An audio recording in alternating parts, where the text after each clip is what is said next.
ರಾಯಬಾಗ ತಾಲೂಕಿನ ಹಾರುಗೇರಿ ಪಟ್ಟಣದಲ್ಲಿ ರೈತ ಸಮುದಾಯದ ಶ್ರೇಯೋಭಿವೃದ್ಧಿಗಾಗಿ ಮಹತ್ವದ ಹೆಜ್ಜೆ ಇಡಲಾಗಿದೆ. ಪ.ಉ. ಶಶಿಕಾಂತ ಗುರೂಜಿ ಅವರ ಶಿಷ್ಯವೃಂದವು ಶ್ರೀಮಠ ನಿರ್ಮಾಣಕ್ಕೆ ಮುಂದಾಗಿರುವುದಾಗಿ ಮಾಧ್ಯಮಗೋಷ್ಠಿಯಲ್ಲಿ ಘೋಷಣೆ ಮಾಡಿದೆ. ಹಾರುಗೇರಿಯಲ್ಲಿರುವ ಗುರೂಜಿ ನಿವಾಸದಲ್ಲಿ ನಡೆದ ಸುದ್ದಿಗೋಷ್ಠಿಯಲ್ಲಿ ರೈತರ ಅಭಯ ಹಸ್ತವಾಗಿ ಜ್ಞಾನ ಯೋಗಾಶ್ರಮ ಹಾಗೂ ಸಾವಯವ ಕೃಷಿ ಉತ್ತೇಜನ ಕೇಂದ್ರವನ್ನು ಟ್ರಸ್ಟ್ ಮುಖಾಂತರ ಸ್ಥಾಪಿಸಲಾಗಿದೆ ಎಂದು ತಿಳಿಸಲಾಯಿತು.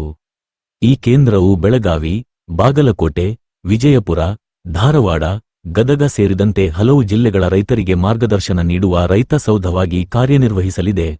ಮಗಳ್ಕೋಡದ ಡಾ. ಶ್ರೀ ಮುರಘರಾಜೇಂದ್ರ ಮಹಾಸ್ವಾಮೀಜಿ ಅವರ ವಾಣಿ ಪ್ರಕಾರ ರಾಜ್ಯದ ಪ್ರತಿ ರೈತರಿಂದ 1,008 ರೂಪಾಯಿ ದೇಣಿಗೆ ಸಂಗ್ರಹಿಸಿ ರೈತರ ಶ್ರೇಯೋಭಿವೃದ್ಧಿಗಾಗಿ ಹೋರಾಟ ನಡೆಸಲಾಗುತ್ತಿದೆ.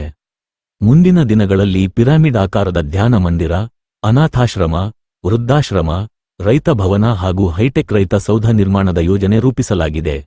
ಸಾವಯವ ಕೃಷಿಗೆ ಉತ್ತೇಜನ ನೀಡುವ ಉಚಿತ ಮಣ್ಣು ನೀರು ಪರೀಕ್ಷೆ, ಗೋಶಾಲೆ, ದೇಶೀಯ ತಳಿಯ ಗೋವುಗಳ ಸಾಕಣೆ, ಗೋಕೃಪಾಮೃತ ಮತ್ತು ಜೀವಾಮೃತ ಕುರಿತು ಸಂಪೂರ್ಣ ಮಾಹಿತಿ ನೀಡುವ ಕಾರ್ಯಗಳು ನಡೆಯಲಿವೆ.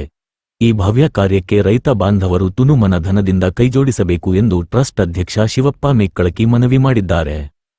ಪರಮ ಪೂಜ್ಯ ಶ್ರೀ ಶಶಿಕಾಂತ ಗುರೂಜಿ ಜ್ಞಾನ ಯೋಗಾಶ್ರಮ ಹಾಗೂ ಸಾವಯವ ಕೃಷಿ ಉತ್ತೇಜನ ಕೇಂದ್ರ ಅಂತಕ್ಕಂಥ ಹೆಸರಿನಲ್ಲಿ ನಾವು ಟ್ರಸ್ಟ್ ಮಾಡ್ಕೊಂಡ ರೈತರಿಗೆ ಕಲ್ಯಾಣ ಆಗ್ತಕ್ಕಂಥ ಕೆಲಸ ಮಾಡ್ಲಿಕ್ಕೆ ನಮ್ಮ ರೈತರಿಗೆ ಬೆನ್ನೆಲುಬಾಗಿ ಒಂದು ಮಠ ಮಾಡ್ತಾ ಇದೀವಿ. ಮಠದಲ್ಲಿ ಒಂದು ವೃದ್ಧಾಶ್ರಮ ಮತ್ತು ಅನಾಥಾಶ್ರಮ ಮಾಡ್ತಾ ಇದೀವಿ. ಬಹಳ ಮುಖ್ಯವಾಗಿ ಅಂದ್ರೆ ಇಡೀ ಕರ್ನಾಟಕ ರಾಜ್ಯ, ಇಡೀ ದೇಶ ನೋಡುವಂತ ರೈತ ಸೌಧವನ್ನು ನಾವು ಕಟ್ತಾ ಇದೀವಿ. ಆ ರೈತ ಸೌಧದಲ್ಲಿ ರೈತರಿಗೆ ಬೇಕಾಗತ್ತ ಎಲ್ಲ ಸಾವಯವ ಕೃಷಿ ಆಗಿರ್ಬಹುದು, ರೈತರಿಗೆ ಹೆಚ್ಚಿನ ಉತ್ಪನ್ನ ಬರಕ್ ಏನ್ ಬೇಕಲ್ಲ ಅವೆಲ್ಲ ಯೋಜನೆಗಳನ್ನ ಹೊಂದ್ಕೊಂಡು ರೈತರು ಅನುಕೂಲ ಮಾಡ್ತಕ್ಕಂಥ ಉದ್ದೇಶ ನಮ್ದು. ಸರ್, ಮಠದ ಹೆಸರು ಏನಿಟ್ಟಿರಿ? ಈಗ ನಾವು ರೈತ ದೇವರುಗಳ ಶ್ರೀಮಠ ಅಂತ ಕರಿತಾ ಇದೀವಿ. ಸರ್, ಈಗ ಯಾರೇ ಒಬ್ರು ರೈತರ ದೇಣಿಗೆ ಕೊಡ್ಬೇಕಾಯ್ತಂದ್ರ ಅದು ಯಾವ ಟೈಪ್ ಕೊಡ್ಬೇಕು ಅಥವಾ QR ಕೋಡ್ ಆದ್ರೂ ಏನ್ ಮಾಡಿದ್ರ? ಈಗ ನಾವು ಒಂದು QR ಕೋಡ್ ಮಾಡಿದೀವಿ. SBI ಅಕೌಂಟ್ ಅಲ್ಲಿ ಒಂದು ಅಕೌಂಟ್ ಇದೆ. ನಮ್ಮ ಟ್ರಸ್ಟ್ ಹೆಸರಲ್ಲಿ ಶಶಿಕಾಂತ್ ಗುರೂಜಿ ಜ್ಞಾನ ಯೋಗಾಶ್ರಮ ಅಂತಕ್ಕಂಥ ಹೆಸರಲ್ಲಿ ಅಕೌಂಟ್ ಇದೆ. ನಾವು ಪ್ರತಿಯೊಂದು ರಸೀದಿಯಲ್ಲಿ QR ಕೋಡ್ ಹಾಕಿದೀವಿ.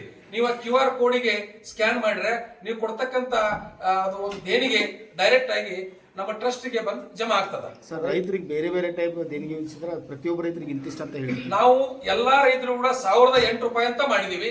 ಪ್ರತಿ ರೈತರು 1,008 ರೂಪಾಯಿ ಕೊಟ್ರ ಅದರಲ್ಲಿ ನಾವು ಮಠ ನಿರ್ಮಾಣ ಮಾಡ್ಬೇಕಂತ ವಿಚಾರ ಮಾಡಿದ್ವಿ. ಸರ್, ಈಗಾಗಲೇ ಸ್ಥಳ ಏನಾದ್ರು ಗುರುತಿಸಿರಿ? ಮಠ ಇಲ್ಲ, ನಾವು ಜಾಗ ಇನ್ನು ನೋಡ್ತಾ ಇದೀವಿ. ಜಾಗದ ಬಗ್ಗೆ ಇನ್ನು ಕನ್ಕ್ಲೂಡ್ ಆಗಿ ನಾವು ಬಂದಿಲ್ಲ. ಆ ಪಟ್ಟಿ ಮುಗಿದ ನಂತರ ಆ ಜಾಗ ತಗೋಬೇಕಂತ ವಿಚಾರ. ಸರ್, ಈಗಾಗಲೇ ನೀವು ಗೋಶಾಲೆ ನಿರ್ಮಾಣ ಮಾಡ್ತೀನಿ ಅಂತ ಹೇಳಿದಿರಿ.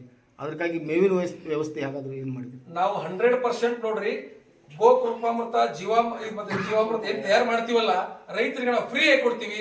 ನಮಗ ಅವ್ರು ಕೊಡೋದಾದ್ರ ಆ ಗೋಗಳಿಗೆ ಮೇವು ಕೊಟ್ರೆ ಸಾಕು. ನಾವು ಮೇವು ತಗೊಂಡ ಅದನ್ನ ಉತ್ಪನ್ನಗಳನ್ನ ಫ್ರೀ ಆಗಿ ಕೊಡ್ತೀವಿ. ರೈತರಿಂದ ಮೇವನ್ನ ನಿರೀಕ್ಷೆ ಮಾಡ್ತೀವಿ, ಮತ್ತೆ ನಿರೀಕ್ಷೆ ಮಾಡೋದಿಲ್ಲ. ರೈತ ದೇವರುಗಳ ಮಠವನ್ನ ತಾವು ಅಥಣಿ ಪಟ್ಟಣದಲ್ಲಿ ನಿರ್ಮಾಣ ಮಾಡುವಂತ ಉದ್ದೇಶ ಅಲ್ಲೇ ಯಾಕೆ ಮಾಡಬೇಕು ಅಂದ್ರೆ ನಮಗೆ ಅಲ್ಲಿ ಕೃಷ್ಣಾ ನದಿ ಇರೋದ್ರಿಂದ ಅಲ್ಲಿ ನಮಗೆ ಮೇವು ಜಾಸ್ತಿ ಸಿಗುತ್ತೆ. ಜಾಸ್ತಿ ಗೋವುಗಳನ್ನ ನಾವು ರಕ್ಷಣೆ ಮಾಡಕ್ಕೆ ಅನುಕೂಲ ಆಗ್ತದ ಅಂತ ಹೇಳಿ ಆತರ ಯೋಚನೆ ಹಾಕೊಂಡಿವಿ. ಅಥಣಿ ತಾಲೂಕದಲ್ಲಿ ನಾವು ಜಮೀನುಗಳನ್ನ ಸ್ವಲ್ಪ ಕಡಿಮೆ ರೇಟ್ ಅಲ್ಲಿ ಇದೆ, ಆತರ ತಗೋಬೇಕಂತ ವಿಚಾರ ಮಾಡಿ. ಸರ್, ಅಥಣಿ ಮತ್ತು ಈಗ ಹಾರಗಿರಿ ಮಟ್ಟದಲ್ಲಿ ಮಾಡಬಹುದು. ಬಟ್ ಏನಾಗಿದೆ, ಆ ಭಾಗದಲ್ಲಿ ನಮಗೆ ಮೇವು ಬೆಳಿಲಿಕ್ಕೆ ಅನುಕೂಲ ಇದೆ. ಸ್ವಲ್ಪ ಡ್ರೈ ಏರಿಯಾ ಇರೋದ್ರಿಂದ ಬಹಳ ದೊಡ್ಡ ಪ್ರಮಾಣದ ಗೋಶಾಲೆ ಮಾಡ್ಬೇಕಂತ ನಮ್ ಕನಸು ಇದೆ. ಅಂದ್ರೆ ಬೇಸಿಗೆ ಕಾಲದಲ್ಲಿ ಏನಾಗುತ್ತೆ ಅಂದ್ರೆ ಮೇವಿನ ಒಂದು ಸಮಸ್ಯೆ ಉದ್ಭವ ಆಗುತ್ತೆ ಅಂತ. ಮೇವಿನ ಒಂದು ಉದ್ದೇಶಕ್ಕಾಗಿ ನಾವು ಈ ಕಡೆ ನೋಡ್ತಾ ಇದೀವಿ. ಕೃಷ್ಣಾ ನದಿ ದಂಡೆಯಲ್ಲಿ ನೋಡ್ತಾ ಇದೀವಿ.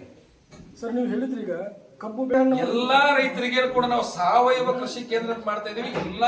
ಎಲ್ಲಾ ಬೆಳೆಗಳಿಗೂ ಕೂಡ ಸಾವಯವವಾಗಿ ಮಾಡ್ಲಿಕ್ಕೆ ನಮ್ಮ ಆಸೆ ಇದೆ. Okay sir, thank you. ತಮ್ಮ ಹೆಸರು? ಸರ್, ತಮ್ಮ ಹೆಸರು?